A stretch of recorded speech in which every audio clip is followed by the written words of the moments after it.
আল্লাহ পাক রব্বুল আলামিনের দরবারে শুকরিয়া আদায় করছি। আল্লাহ আমাদেরকে পূর্ণ এক মাস রমজান মাসের ফরজ বিধান সিয়াম পালন শেষে মুসলমানদের আনন্দ উদযাপন করার জন্য দুটি দিবসের একটি দিবস ঈদ উল ফিতর।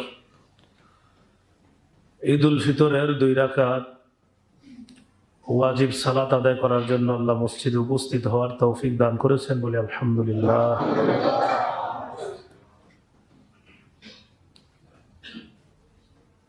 ঈদকে ঈদ বলা হয়, সুম্মিয়াল ঈদ ঈদান লিতাকাররুরিহি। ঈদকে ঈদ বলা হয় কারণ এটা বারবার ঘুরে ফিরে আসে, এটা বারবার আসে, এজন্য এটাকে ঈদ বলা হয়।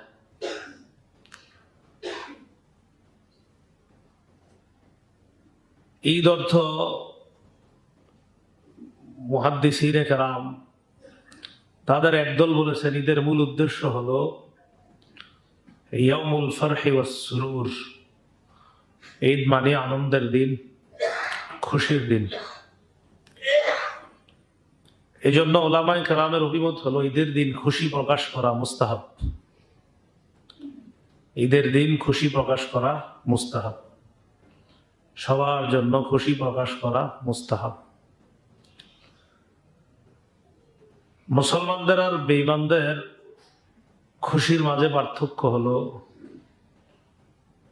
বেঈমানদের খুশির পিছনে আল্লাহর সন্তুষ্টি থাকে না, মুসলমানদের খুশির পিছনে আল্লাহর সন্তুষ্টি থাকে। এই জন্য মুসলমানের আনন্দ উল্লাস সুখ দুঃখ হয় আখিরাত কেন্দ্রিক, আর কাফেরদের যা কিছু সব হয় দুনিয়া কেন্দ্রিক। সূরাতুর রাদের 26 নম্বর আয়াতে আল্লাহ বলেন, ওয়াফারিহু বিল হায়াতিদ দুনিয়া। কাফেররা পার্থিব জীবন নিয়ে উল্লাসিত, খুশি। ওয়াবাল হায়াতুদ দুনিয়া ফিল আখিরাতি ইল্লা মাতা। আল্লাহ বলেন আখিরাতের মোকাবেলায় পার্থিব জীবন, দুনিয়ার জীবন হলো শুধুমাত্র ভোগ বিলাস ছাড়া আর কিছুই না। সূরা ইউনূসের 58 নম্বর আয়াতে আল্লাহ বলেন, কুল বিফাদলিল্লাহ ওয়া বিরহমাতিহি ফাবিযালিকা ফালইফরাহু হুয়া খায়রুম মিম্মা ইয়াজমাউন। নবী আপনি বলুন বিফাদলিল্লাহ। এখানে ফাদলুন দ্বারা উদ্দেশ্য হলো ইসলাম, ওয়া বিরহমাতিহি আল্লাহর অনুগ্রহ এবং আল্লাহর রহমত নিয়ে, আল্লাহর রহমতের দ্বারা। এখানে অনুগ্রহ দ্বারা উদ্দেশ্য হলো ইসলাম, রহমত দ্বারা উদ্দেশ্য হলো কোরআন। ফাবিযালিকা আল্লাহ বলেন মুসলমানরা যেন ইসলাম আর এই কোরআন নিয়ে ফালইফরাহু আনন্দ প্রকাশ করে। এই জন্য মুসলমানদের এটা অনেক বড় আনন্দের বিষয় যে আমি মুসলমান, আমার ইসলাম, আমার ধর্মের নাম ইসলাম। তো আল্লাহ বলে বিফাদলিল্লাহ, এই ফাদলুন মানে ইসলাম, ওয়া বিরহমাতিহি তার রহমত, রহমত মানে কোরআন। সূরা ইউনূসের 58 নম্বর আয়াতে ফাদলুন দ্বারা উদ্দেশ্য হলো ইসলাম, রহমত দ্বারা উদ্দেশ্য হলো কোরআন। ইসলাম আর কোরআন পেয়ে মুসলমানরা যেন আনন্দ প্রকাশ করে, খুশি হয়। হুয়া খায়রুম মিম্মা ইয়াজমাউন। তারা যে দুনিয়া কামাই করে এটার চাইতে ইসলাম আর কোরআন পাওয়াটা, এটা তাদের কাছে, এই যে ইসলাম আর কোরআন তারা পাইলো, এটা ওই দুনিয়ার চাইতে 1000 গুণ বেশি দামি, যে দুনিয়া তারা পুঞ্জীভূত করে জমা করে। তো এই জন্য মুসলমানদের উচিত হলো ঈদের দিন খুশি প্রকাশ করা। আবু দাউদের বর্ণনা, রাসূলুল্লাহ সাল্লাল্লাহু আলাইহি সাল্লাম মদিনায় গেলেন, যাওয়ার পর মদিনার মানুষদেরকে দেখলেন লাহুম ইয়াউমানে ইয়ালআবুনা ফীহিমা। তাদের 2টা নির্দিষ্ট দিন আছে, এই 2 দিনে তারা খেলাধুলা করে। রাসূলুল্লাহ সাল্লাল্লাহু আলাইহি সাল্লাম বললেন, মা হাযানিল ইয়াওমান, এই 2 দিন কি? তো তারা জবাব দিল, কুন্না নালআবু ফীহিমা ফিল জাহিলিয়া। মূর্খতার যুগে এই 2 দিনে আমরা খেলাধুলা করতাম, মূর্খতার যুগে এই 2 দিনে আমরা খেলাধুলা করতাম, আনন্দ উল্লাস করতাম, এখনো করি। রাসূলুল্লাহ সাল্লাল্লাহু আলাইহি সাল্লাম বললেন, ইন্নাল্লাহা আবদালাকুম বিহিমা খায়রাম মিনহুমা ইয়াউমাল ফিত্রি ওয়া ইয়াউমাল আযহা। তোমাদের জাহিলি যুগের যে 2 দিন, এই 2 দিনের পরিবর্তে আল্লাহ তোমাদেরকে ইসলামের মধ্যে থেকে খুশি প্রকাশ করার জন্য ওই জাহিল যুগের 2 দিনের চাইতে 1000 গুণ দামি বেশি আরো 2টা দিন তোমাদেরকে দিছে ওইটার পরিবর্তে। একটা হলো রমজানের পরে ঈদুল ফিতর, আর একটা হলো জিলহজের 10 তারিখে ঈদুল আজহা, যেটা 2 মাস 10 দিন পরে হবে। এই 2 দিন জাহিলি যুগের 2 দিনের পরিবর্তে আল্লাহ তোমাদেরকে দিয়েছে। সকলে বলে আলহামদুলিল্লাহ। এই হলো আপনার ঈদ, মুসলমানদের 2টি ঈদ, একটা হলো ঈদুল ফিতর আর একটা হলো ঈদুল আজহা। ঈদের নামাজ 2 রাকাত ওয়াজিব। ঈদের নামাজ তাদের উপর ওয়াজিব যাদের উপর জুমার নামাজ ফরজ। কি বললাম? ঈদের নামাজ তাদের উপর ওয়াজিব যাদের উপর জুমার নামাজ ফরজ। মহিলাদের জন্য ঈদের নামাজ ওয়াজিব না, মহিলাদের জন্য ঈদের নামাজ ওয়াজিব না। তো জুমার নামাজ যাদের উপর ফরজ, ঈদের নামাজ তাদের উপর ওয়াজিব। এই জন্য ঈদের 2 রাকাত নামাজ এটা ওয়াজিব। তো এই ওয়াজিব আমরা আদায় করার জন্য এখানে উপস্থিত হয়েছি। এখানে আসার পর এই দিনটাকে কেন্দ্র করে মনের মধ্যে এটা আনা, মায়ের পেটের ভাই ভাই যেমন আছি আমরা, যে 2 ভাই 3 ভাই এক মায়ের পেটের, নবীজি বলছেন সারা পৃথিবীর মুসলমানরা একটা দেহের মতো, সারা পৃথিবীর মুসলমান এক দেহের মতো বলছে। আল মুসলিমুনা কা জাসাদিন ওয়াহিদ। নবীজি সাল্লাল্লাহু আলাইহি সাল্লাম বলেন সারা পৃথিবীর সব মুসলমান একটা দেহের মতো। এই জন্য নবীজি বলেছেন লা তাহাসাদু,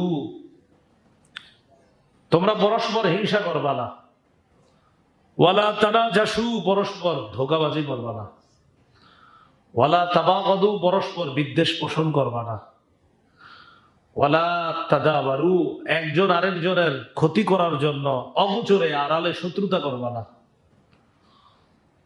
ওয়ালা ইয়াবিউ বাদুকুম আলা বাইই বাদিন, একজনের কেনা বেচা চলা অবস্থায় আরেকজন কেনা বেচা করবা না। ওয়া কুনু ইবাদাল্লাহি ইখওয়ানা, হে আল্লাহর বান্দারা তোমরা সবাই পরস্পর ভাই ভাই হয়ে যাও।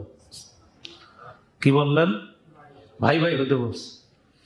এরপরে বললেন আল মুসলিমু আখুল মুসলিম, মুসলমান মুসলমানের ভাই। দেখেন আমরা এখানে আপনারা যারা আছেন, নবীজির জীবনী পড়তে প্রায় সবারই আলাদা একটা আগ্রহ থাকে। প্রায় মানুষের ঘরে নবীজির জীবনী আছে, মুসলমানদের ঘরে থাকলেও অনেকে পড়ে অনেকে পড়ে না। তো আসলে সবার পড়া উচিত। তো রাসূল সাল্লাল্লাহু আলাইহি সাল্লামের জীবনীর অন্যতম একটা আকর্ষণীয় অংশ হলো বিদায় হজের ভাষণ। ওই ভাষণে রাসূল সাল্লাল্লাহু আলাইহি সাল্লাম বলেছেন লাতা'লামান্না, এটা অবশ্যই জেনে রাখবা, আন্নাল মুসলিমা আখুন লিল মুসলিম, অথবা বলছে আন্নাল মুসলিমিনা আখুন লিল মুসলিম, মুসলমানরা আরেক মুসলমানের ভাই বলে আমি নবী এই বিদায় হজে ঘোষণা করে দিলাম সারা পৃথিবীর তোমরা মুসলমান, একজন আরেকজনের ভাই। তো বিদায় হজে রাসূল সাল্লাল্লাহু আলাইহি সাল্লাম বললেন মুসলমান মুসলমানের ভাই। তাহলে এক জায়গায় বললেন এক দেহের মতো, আরেক জায়গায় বললেন ভাই। এই যে আমরা এখানে কত আরামে আসছি, কেউ কি আমাদেরকে গুলি করছে? তো গাজার খোঁজ নিছে, আজকেও হামলা হয়েছে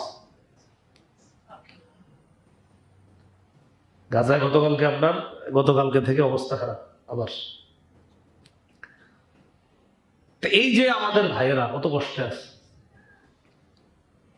এই কষ্টের মাঝেও ঘাস দিয়ে স্যুপ বানায় ইফতার করতেছে, সাহারি করতেছে, রোজা ভাঙে না। ঘাসের স্যুপ খায়া ইফতার সাহারি করতেছে, রোজা ভাঙে না। একটু নিজেদেরকে দাঁড় করানো দরকার ওই মুসলমানদের কাতারে, যে আমার যদি জীবন এরকম হইতো, আসলে কি আমি ঘাস খাইতাম আর সাহারি ইফতার করতাম কিনা।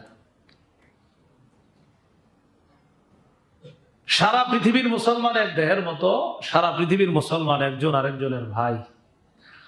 ভাইয়ের দেহে আঘাত লাগলে আমার দেহে আঘাত হবে, কারণ আমার দেহ আর আমার ভাইয়ের দেহ তো রসুল আলাদা বলে নাই, বলছে এক। এখন বলেন তো আপনারা, আমরা যারা এই প্রত্যেকের দেহের মধ্যে পায়ে আঘাত লাগলে এটা কি শুধু পায়ে অনুভব হয় না পুরা দেহে অনুভব হয়?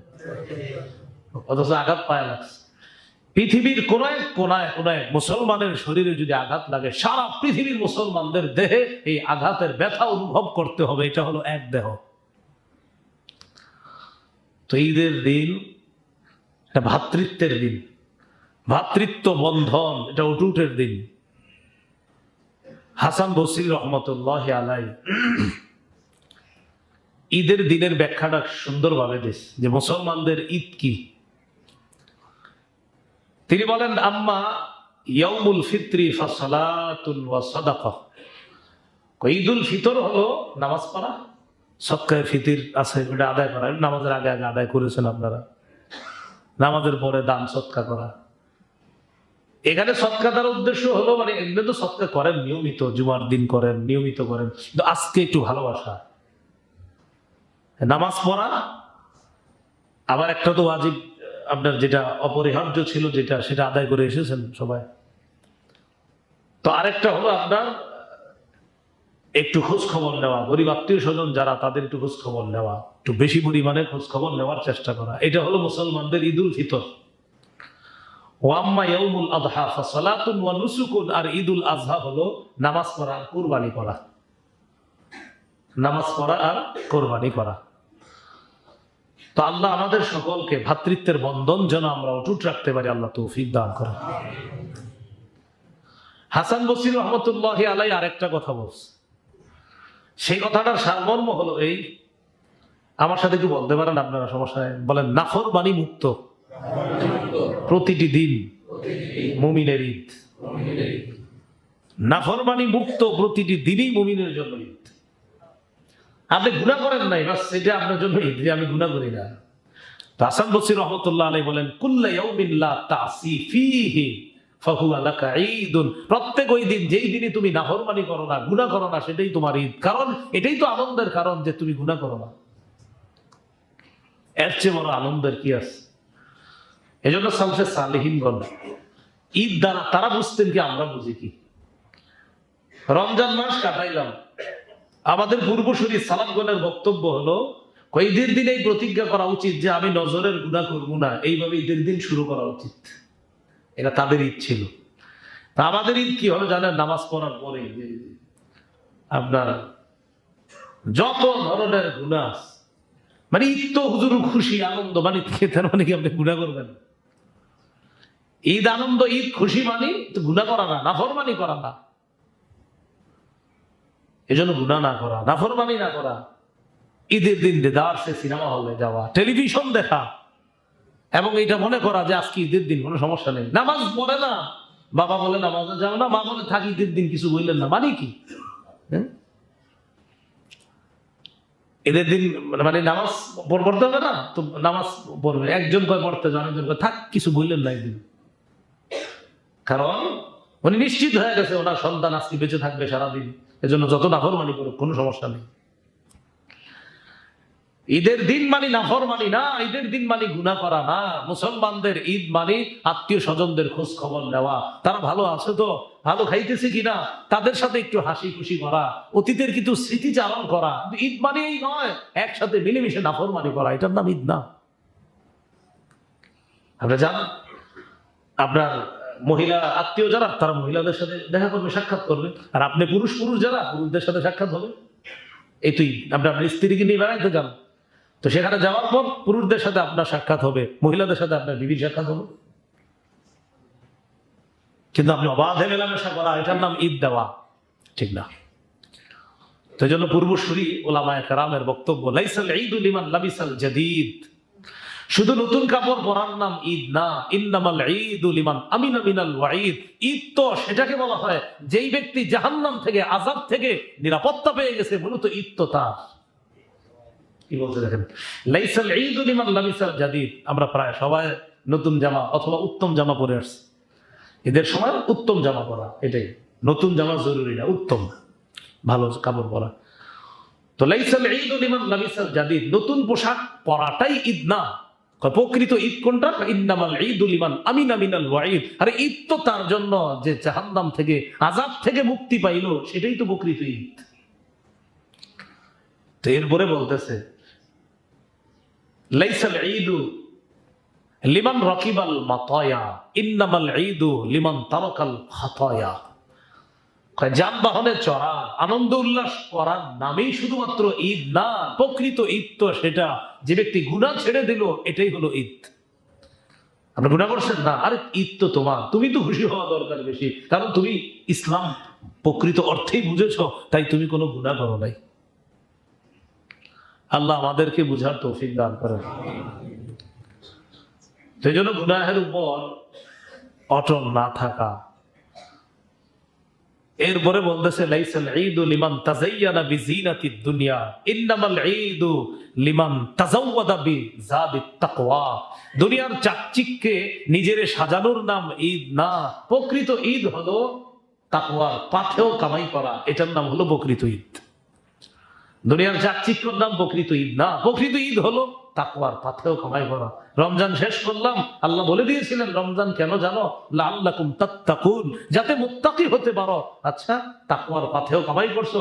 হ্যাঁ, কামাই করেছি কিছু, অর্থাৎ তোমার জন্য ঈদ। তুমি আল্লাহকে ভয় করতেছো, তো ঈদ তোমার। কিন্তু আপনি রমজান শেষ হয়ে গেল, আবার আপনি আগের মতোই গুনাহ, ওই আগে যা করতেন এখনো তা। ঈদ আপনার না। তাহলে প্রকৃত ঈদ তার যে তাকওয়ার পাথেও কামাই করেছে। এরপরে বলতেছে ইন্নামাল ঈদু লিমান তাবা ওয়ালা ইয়াউদ। ঈদ ওই ব্যক্তির জন্য যে ব্যক্তি তওবা করেছে আর এই নিয়ত করে, আল্লাহ আমি আর গুনাহ করব না, সে আর গুনাহের দিকে যেতে চায় না। ঈদ তো প্রকৃত পক্ষে তার। আল্লাহ আমাদেরকে কথাগুলা বোঝার তৌফিক দান করেন। তো বলছিলাম ঈদের নামাজ 2 রাকাত ওয়াজিব নামাজ আমরা আদায় করব। তো জুমার নামাজ যাদের উপর ফরজ, ঈদের নামাজ তাদের উপর ওয়াজিব। এটা আদায় করতে গিয়ে আমরা কিছু নিয়ম কানুন বলবো। ঈদের নামাজের ব্যাপারে জামাতে যারা শরীক হওয়ার জন্য আসে, ঈদের জামাতে, জামাত ছুটে যাওয়ার যদি আশঙ্কা থাকে, ঈদের জামাত ছুটে যাওয়ার আশঙ্কা, ওই মুহূর্তে আপনারা আবার এই সুযোগ নিয়েন না, কিন্তু বলার পরেও জামাত ছুটে যাওয়ার আশঙ্কা, তো ইচ্ছা করে জামাত আবার ছাইরা দিন না। কখনো যদি এমন হয় যে জামাতটা ছুটে যাবে, আপনি কি করতে গেলে? উজু করতে গেলে। কি করতে গেলে? উজু করতে গেলে ঈদের জামাত ছুটে যাবেন। ঈদের জামাতের আপনি এটা ছুটে গেলে আর যে নতুন করে পড়বেন সুযোগ নেই। কিন্তু আপনি উজু করতে গেলে যদি আইসেন, আইসে দেখেন জামাত, আপনার এই অবস্থা যে উজু করতে গেলে জামাত ছুটে যাবে, ওই মুহূর্তে তায়াম্মুম করে জামাতে আসা যায়। কি করে? তায়াম্মুম করে। ইয়াতায়াম্মামু ওয়া ইউসাল্লি ইযা খাফা। কেউ যদি ঈদের জামাত ছুটে যাওয়ার আশঙ্কা করে, তার জন্য জায়েজ আছে, সে তায়াম্মুম করবে, সালাতে অংশগ্রহণ করবে। আবার যদি কারো জানাজার নামাজ ছুটে যাওয়ার আশঙ্কা থাকে, ওই ব্যক্তির জন্য আপনার জায়েজ আছে। হঠাৎ যদি দেখে উজু করতে গেলে আমার জানাজা শেষ হয়ে যাবে, তো তার জন্য এটা সুযোগ আছে, তায়াম্মুম করে সালাত আদায় করবে। ঈদের নামাজে যিনি ইমামতি করে, উনি কেরাত শুরু করছে, এই মুহূর্তে একজন আসছে, আসার পরে ওই 3 তাকবীর যে দিব শুরুতে, ওটা দিতে পারে না। এই মুহূর্তে কি করবে? ইমাম সাহেব আল্লাহু আকবার বলছে, তো বলার পরে সানা পড়ছে, পড়ার পরে আবার কয়টা তাকবীর দিবে? 3টা। এটা দেওয়ার পরে উনি কেরাত শুরু করছে, এই মুহূর্তে একজন আসছে, আসার পর উনি নামাজে, তার মানে 2 রাকাতই পেয়ে গেছে, কিন্তু উনি তো এই যে 3টা তাকবীর দিতে পারে নাই। তখন কি করবে উনি? হ্যাঁ, তখন কি করবে? মন দিয়ে শোনেন। তখন উনি ওই ইমাম সাহেবের কেরাত চলাকালীন অবস্থায় তিনি অতিরিক্ত 3টা তাকবীর দিবে। উনি ইমাম সাহেব যদিও কেরাত চলতেছে, অতিরিক্ত 3টা তাকবীর দিয়ে নিবে। এই জন্য কেরাত চলা অবস্থায় যদি আইসা পায় আর তাকবীর দিতে না পারে, আপনার মাসালটা বুঝছেন? আচ্ছা, আবার বলছি, কেউ আইসা দেখছে হুজুর তাকবীর দিয়ে ফেলছে, এই মুহূর্তে জামাত পাইছে, তো তিনি কেরাত চলাকালীন অবস্থায় কি করবে? 3টা তাকবীর দিয়ে নিবে। কেউ ঈদের নামাজের প্রথম রাকাত পায় না, দ্বিতীয় রাকাত পাইছে, এখন কেমনে বলবো? এক রাকাত দাঁড়ায় সালাম ফিরানোর পর উনি দাঁড়াবে, দাঁড়ায় কি করবে বলেন তো? কেরাত করবে নাকি তাকবীর দিবে তিনটা? হ্যাঁ, প্রথম রাকাতে কি প্রথমে তাকবীর ছিল না তিনটা? তাহলে দাঁড়ায় কি করবে? তিনটা না। ইচ্ছা করে বলাইছি যাতে আপনারা মানে এইভাবে যদি দেয় হয়ে যাবে। তবে মাসালা হলো ওই যে ব্যক্তি আপনার এক রাকাত পায় না, উনি দাঁড়ানোর পর কি করবে? দ্বিতীয় রাকাতে যে তাকবীরটা আমরা দেই রুকুর আগে, উনি ছুটে যাওয়া রাকাতেও রুকুর আগে তিন তাকবীর দিবেন। মাসালা আবার বোঝেন, যিনি এক রাকাত পায় না উনি যে আরেক রাকাত পড়বে, ওনার ওই অতিরিক্ত তিন তাকবীর কখন দিবে? আমাদের মাথা ধরতেছে যে হুজুর প্রথম রাকাত যেহেতু পায় নাই তো প্রথমে দিবে, তো না, উনি ওনার অতিরিক্ত তাকবীরটা দিবে যে ব্যক্তি ছুটে যায় মাসবুক হয়। আমরা যে দ্বিতীয় রাকাত যে স্টাইলে বলি, উনি ওনার ছুটে যাওয়া রাকাতটা ওই পদ্ধতিতে পড়বে, অর্থাৎ উনি রুকুর আগে তিনটা তাকবীর দিবে। এর পরেও যদি কেউ প্রথমে তিন তাকবীর দিয়ে দেয় হয়ে যাবে, দিয়ে দিলে কি হবে? হয়ে যাবে। কিন্তু সঠিক মাসালা হলো আপনার উনি দাঁড়াবে, রুকুর আগে আমরা যে তিনটা তাকবীর দেই ওরকম তিন তাকবীর দিবে, এরপর রুকুতে যাবে। কারো যদি দুই রাকাত ছুটে যায়, বাস উনি তো নিয়ম, দুই রাকাত ছুটে গেলে উনি দাঁড়ায় ওরকম একদম দুই রাকাত আমরা যেমনি পড়ি অমনি উনি দুই রাকাত পড়বে। তাহলে কি শিখলাম? প্রথম রাকাতে যদি আইসা দেখে হুজুর কেরাত শুরু করে দিচ্ছে, তিন তাকবীর শেষ, উনি কেরাত অবস্থাতেই তিনটা অতিরিক্ত তাকবীর দিবে। উনি যদি প্রথম রাকাত না পায়, বলেন তো এই ছুটে যাওয়া রাকাতটা উনি পড়বে কেমনে? তিনটা তাকবীর কখন দিবে? রুকুর আগে। হ্যাঁ, রুকুর আগে।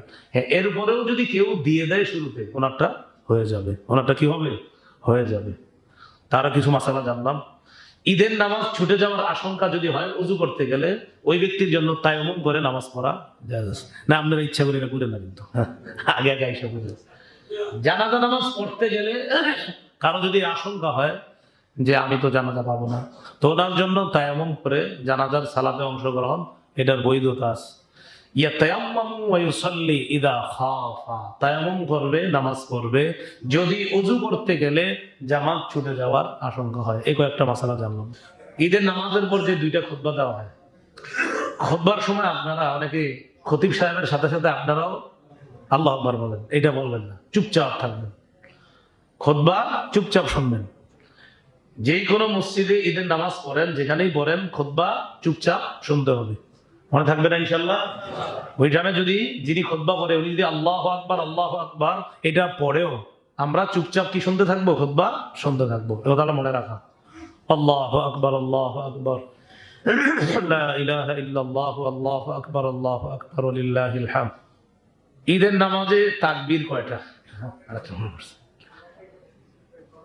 এর ব্যাপারে খালি এতটুকু মনে রাখবেন, ইখতালাফা আসহাবু মুহাম্মাদিন সাল্লাল্লাহু আলাইহি ওয়াসাল্লাম ফিত তাকবীর ওয়া কুল্লুহু জায়েজুন। মুহাম্মদ সাল্লাল্লাহু আলাইহি সাল্লামের সাহাবীগণ তাকবীরের ব্যাপারে মতভেদ করেছেন এবং সবগুলাই জায়েজ। কি হলো বিষয়টা?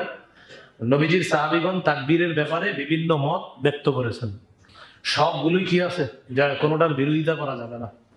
এজন্য একটা আরেকটার বিরোধিতা না করা, আমি সঠিক অন্যটা সঠিক না এমন বিরোধিতা না করা।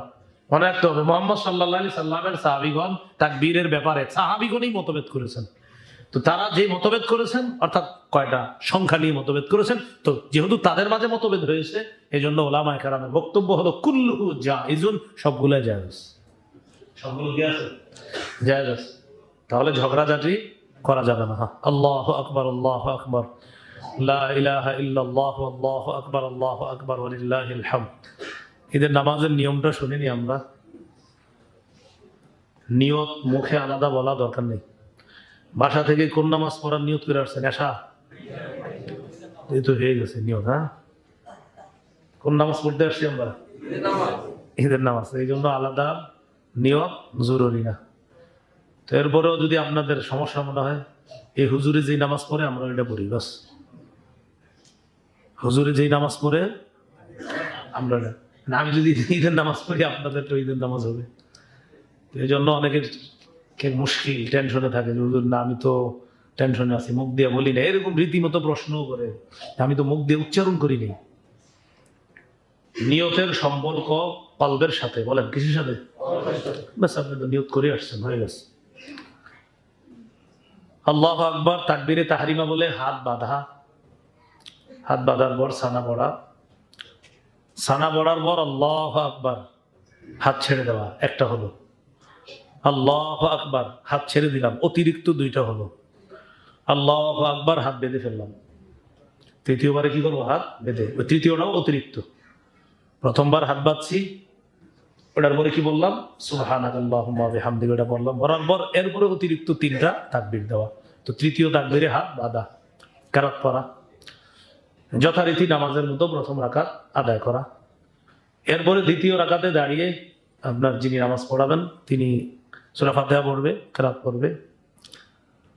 কেরাত পড়ার পর এরপরে হলো রুকুতে যাওয়া। তো রুকুতে যাওয়ার আগে অতিরিক্ত তিনটা তাকবীর। আল্লাহু আকবার, হাত ছেড়ে দিবেন। আল্লাহু আকবার, আবার হাত ছেড়ে দিবেন। এবার আবার প্রথম রাকাতের মতো তৃতীয় তাকবীরে রুকুতে চলে যাবেন না। প্রথমে কি ছিল? তৃতীয় তাকবীরে আমরা হাত বেঁধে ফেলছি, এখানে আবার তৃতীয় তাকবীরে আমরা হাত ছেড়ে দিব। চতুর্থ তাকবীর বলেন রুকুর তাকবীর। চতুর্থ তাকবীরটা কিসের? ওটা আমরা অতিরিক্ত তাকবীর, ওটা রুকুর তাকবীর দিয়ে আমরা রুকুতে যাব। চতুর্থ যে তাকবীরটা দিয়ে রুকুতে যাচ্ছি ওটা অতিরিক্ত না, ওটা কিসের তাকবীর? ওটা রুকুর তাকবীর। রুকুর তাকবীর দিয়ে আমরা রুকুতে যাব। তাহলে সহজে আমরা বিষয়টা মনে রাখবো ইনশাআল্লাহ। তাকবীর দিয়ে হাত বাঁধবো, সানা পড়া, অতিরিক্ত তিনটা তাকবীর দিয়ে কেরাত পড়া, এরপরে দ্বিতীয় রাকাতের জন্য দাঁড়ানো, দাঁড়ানোর পর কেরাত পড়া, সূরা ফাতিহা পড়া, কেরাত পড়া। রুকুতে যাওয়ার আগে অতিরিক্ত তিনটা তাকবীর দিয়ে চতুর্থ তাকবীরে রুকুতে যাওয়া। আমরা তাকবীর পড়ি, আল্লাহু আকবার, আল্লাহু আকবার, লা ইলাহা ইল্লাল্লাহ, আল্লাহু আকবার, আল্লাহু আকবার।